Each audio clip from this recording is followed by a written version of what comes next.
Amunhotep yang sudah tua mulai merasa sakit-sakitan, dan segera akan menemui ajalnya. Sebelum dia meninggal, dia sempat berpesan kepada anaknya Amunhotep muda, bahwa ibunya adalah pengikut setia Amun, tetapi Amunhotep muda harus tetap menghormatinya, tapi jangan percaya perkataannya. Dan jangan sampai dia ikut campur dalam urusan negara. Amunhotep juga tidak mau ada patung-patung Amun di kuburannya, karena dia sudah tidak mempercayainya lagi. Yang terakhir dia berpesan, agar berhati-hati kepada para pendeta yang selalu mementingkan kepentingan diri sendiri, dan jangan percaya semua perkataan mereka. Selalu berkonsultasilah kepada Putifar, karena dia tidak akan pernah berkhianat. Setelah itu Amunhotep pun meninggal, dan dibawa ke dunia orang mati oleh para pendeta kuil Amun.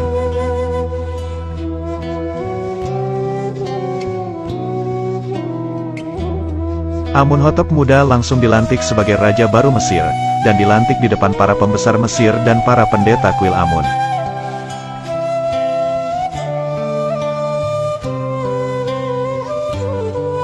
Sehari setelah menjadi raja, Amunhotep langsung bermimpi aneh. Dia lalu memimpikannya bahwa ada 7 ekor sapi gemuk keluar dari sungai Nil, dan tiba-tiba saja sungai Nil itu mengering.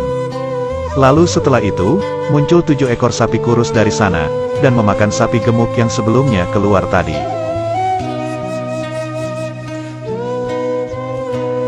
Hal itu membuat Amunhotep merasa panik, dan menyuruh penjaga untuk memanggilkan Anikmahu dan para pendeta untuk segera menakwilkan mimpinya itu.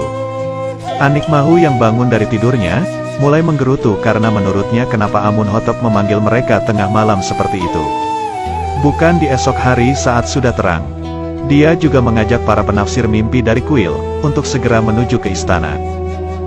Setelah mereka sampai di istana, Amunhotep langsung mengungkapkan bahwa dia bermimpi sangat aneh kepada semua orang yang hadir di sana. Inarus yang mulai mengingat Yuzarsif, karena selama 7 tahun ini dia melupakannya untuk menyebut namanya di depan Amunhotep.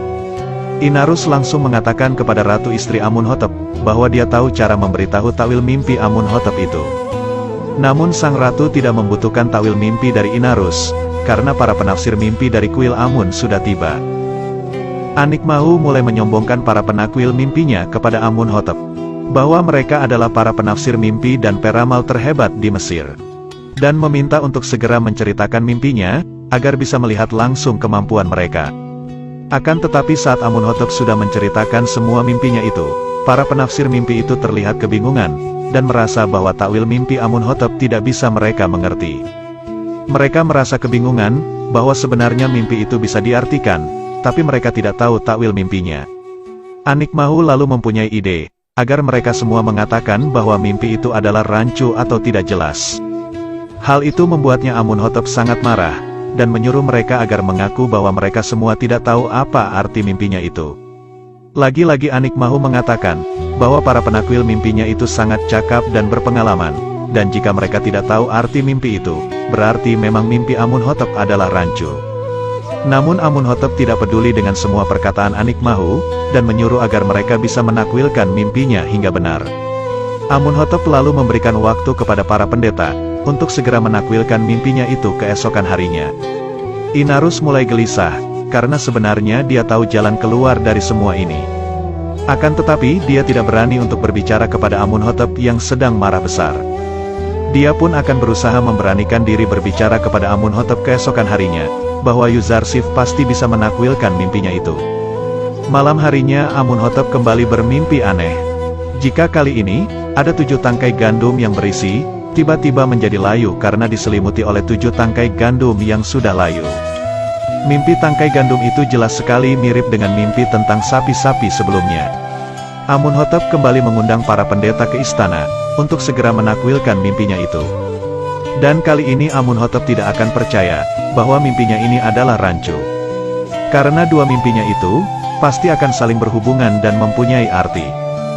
Dan jika para penakwil itu tidak bisa menakwilkan mimpinya, maka mereka akan segera dipenjarakan oleh Amunhotep. Para penampil itu lalu melakukan ritual di depan Amunhotep. Sementara itu Putifar yakin bahwa mimpi Amunhotep itu pasti memiliki arti. Dan mereka semua tidak bisa menakwilkannya. Jika memang mereka tidak bisa menakwilkan mimpi Amunhotep, maka ini adalah kesempatan bagi Amunhotep untuk meruntuhkan arogansi para pendeta kuil Amun, yang dari dulu selalu berbuat semena-mena. Inarus kembali mendekati sang ratu, agar dia diberi kesempatan untuk berbicara kepada Amunhotep. Bahwa ada seorang penafsir mimpi hebat yang ia kenal, akan tetapi sang ratu memperingatkan Inarus, agar tidak ikut campur masalah ini.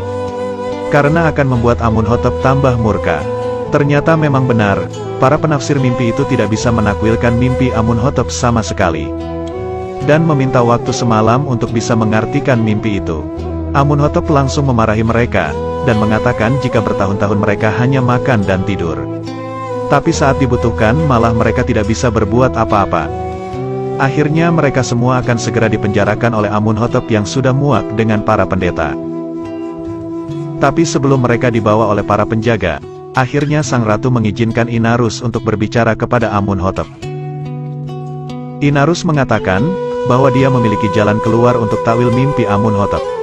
Amunhotep pun langsung mempermalukan para pendeta, agar mereka semua menenggelamkan diri ke sungai Nil. Karena pelayannya saja bisa membantunya, sedangkan mereka tidak bisa berbuat apa-apa. Inarus langsung menceritakan bahwa ada budak Ibrani yang sekarang berada di penjara, pasti bisa menakwilkan mimpi itu. Karena sebelumnya, Inarus sudah membuktikan kehebatannya menakwilkan mimpinya dan mimpi Apophis, yang langsung terbukti 3 hari kemudian. Hal itu langsung membuat Amunhotep terkejut, dan segera mengusir para pendeta, lalu memberikan waktu 1 malam lagi untuk mereka agar menakwilkan mimpinya. Putifar mengatakan kepada Amunhotep, bahwa dia juga mengenal pemuda itu, dan pasti dia bisa menakwilakan mimpi Amunhotep.